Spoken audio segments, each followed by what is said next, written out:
Team Balyavi के YouTube channel पर आप सभी दोस्तों का हार्दिक स्वागत और अभिनंदन है। दोस्तों, मैं सत्यपाल बलियावी आप लोगों के बीच एक नए मुद्दे के साथ उपस्थित हूँ और ये मुद्दा है सिनेमा का। दोस्तों, मैं जिस मुद्दे की बात करने जा रहा हूँ वो मुद्दा है एग्रीमेंट का। दोस्तों, आप सिनेमा में काम करने के लिए आ रहे हैं, चाहे आप सिंगर हो, राइटर हो, गीतकार हो, एक्टर हो, कुछ भी हो, और आपके अंदर प्रतिभा कूट कूट कर भरी है, तो आप किसी भी कंपनी के, किसी भी प्रोडक्शन हाउस के संपर्क में आते हैं तो कंपनी आपके अंदर छुपी प्रतिभा को परख लेती है और वह चाहेगी कि आपके साथ एग्रीमेंट कर लिया जाए, क्योंकि उसे मालूम चल जाता है उसे कि आप प्रतिभा के धनी हैं और वह आपके साथ एग्रीमेंट करने को कहती है। पर यहाँ पर आपको सावधान होने की ज़रूरत है। एग्रीमेंट कोई गलत चीज़ नहीं है। यदि आप एग्रीमेंट करते हैं तो कंपनी के द्वारा जो एग्रीमेंट पेपर तैयार किया जाता है उसमें लिखे एक एक लाइनों को आपको पढ़ना चाहिए, उसका अर्थ आपको समझना चाहिए कि एग्रीमेंट पेपर पे क्या लिखा है, कंपनी की क्या शर्तें हैं।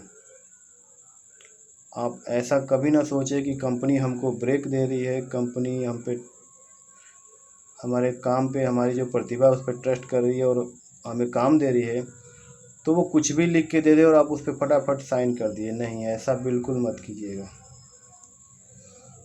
अधिकतर एग्रीमेंट पेपर जो होते हैं वो अंग्रेजी में तैयार किए जाते हैं। जिन्हें अंग्रेजी आती है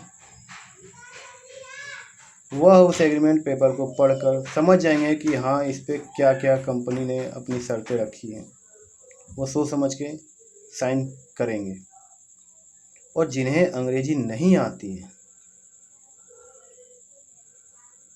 उनके लिए खास बात यह कि वह उस एग्रीमेंट पेपर पर लिखे एक एक शब्द को, एक एक शब्दों का अर्थ समझे। किसी अंग्रेजी के जानकार व्यक्ति से, जो अंग्रेजी बोल ले, समझ ले, पढ़ ले, उनसे उस एग्रीमेंट को पढ़वाइए। आप कंपनी से बोलिए कि सर, हमें अंग्रेजी नहीं आती है, हम इसे किसी जानकार व्यक्ति से हम इसको पढ़वाना चाहते हैं, इसका अर्थ जानना चाहते हैं। भरसक आप कंपनी से यह डिमांड कीजिए कि सर, हमें अंग्रेजी नहीं आती और हमको हिंदी आती है या फलाना जो भी आपको लैंग्वेज आती है, उस लैंग्वेज में आप एग्रीमेंट पेपर तैयार करवाइए। कंपनी से बोलिए कि हमें हमारी भाषा में, जिस भाषा में हमको जानकारी है, जो भाषा हम समझ लेते हैं, उसी में एग्रीमेंट तैयार कीजिए। खासकर तो हिंदी में, क्योंकि हिंदी तो पूरे हिंदुस्तान में बोली जाती है। तो आप डिमांड कीजिए कि सर, जो भी एग्रीमेंट आप तैयार कीजिएगा उसे हिंदी में तैयार कीजिए। यह तब बोलिएगा जब आपको अंग्रेजी नहीं आती। तो अधिकतर ये होता है कि कंपनी आपको बताएगी कि ये इसमें कुछ खास चीज़ें नहीं लिखी है, आपके फ़ायदे के लिए है और फलाना फलाना बातें लिखी है, लेकिन आपको वहाँ सावधान होने की ज़रूरत है, क्योंकि एग्रीमेंट में कुछ और लिखा होगा और आपको बताया कुछ और जाएगा। और जब आप उस कंपनी के साथ काम करने लगेंगे और आपका लेवल बढ़ने लगेगा, आपका ग्राफ बढ़ेगा, पब्लिक में आपकी पहचान बनेगी, आप सक्सेस होते जाएंगे,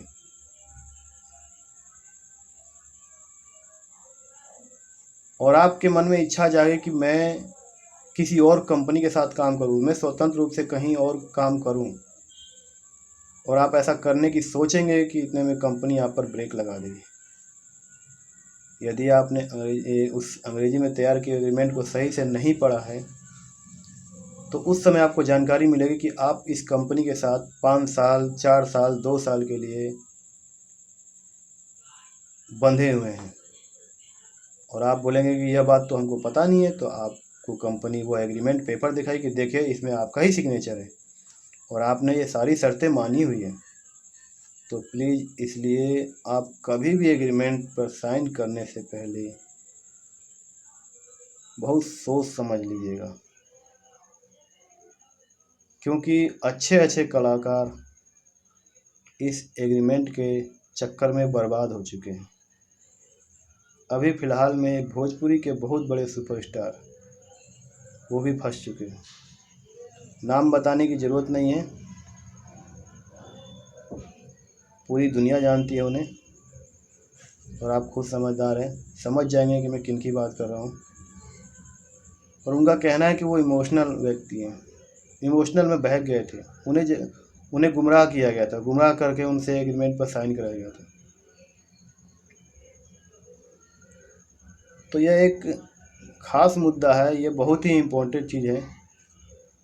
तो मैं आपसे यही रिक्वेस्ट करूँगा, जिन जिन लोगों तक ये वीडियो पहुँच रही है उनसे रिक्वेस्ट करूँगा कि आगे भी शेयर कीजिएगा अपने दोस्तों के पास, अपने ग्रुप के लोगों के पास जो खासकर सिनेमा इंडस्ट्री से बिलोंग करते हो, उसमें जाना चाहते हो,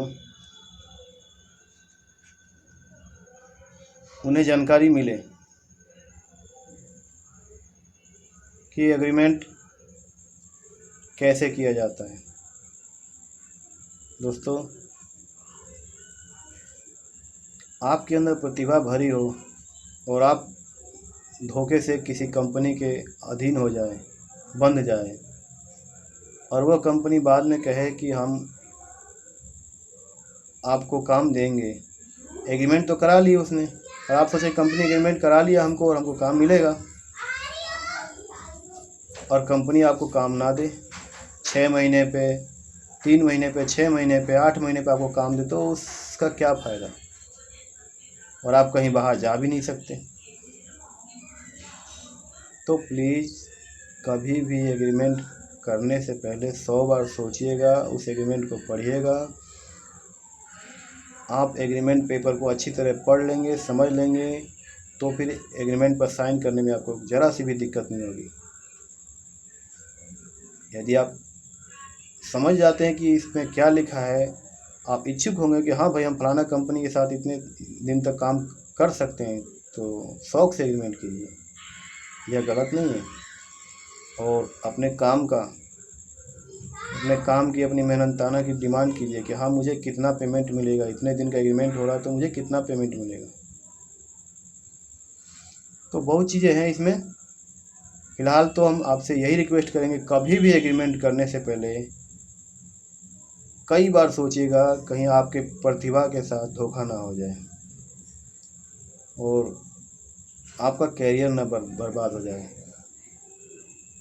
तो आपसे यही रिक्वेस्ट है, फिर से एक बार रिक्वेस्ट है कि आप इस वीडियो को ज़्यादा से ज़्यादा शेयर कीजिए। और आपसे एक बार और कहूँगा कि एग्रीमेंट की डिमांड आप ज़्यादा से ज़्यादा हिंदी में कीजिएगा, और हिंदी के अलावा और किसी भाषा में तब कीजिएगा जब उस भाषा की आपको जानकारी हो, वरना हिंदी में एग्रीमेंट की डिमांड कीजिएगा। हिंदी सबको आती है और हिंदी में किसी से भी आप पढ़वा सकते हैं, हिंदी तो आपको भी आती है क्योंकि हिंदी तो पूरे हिंदुस्तान में बोली जाती है। तो एग्रीमेंट करने से पहले कई बार सोचिएगा दोस्तों। आप जो सपने लेके आए हैं इस इंडस्ट्री में, कहीं ऐसा ना हो कि उस एक छोटी सी गलती की वजह से वो सपना धरा का धरा रह जाए। शुक्रिया, थैंक यू।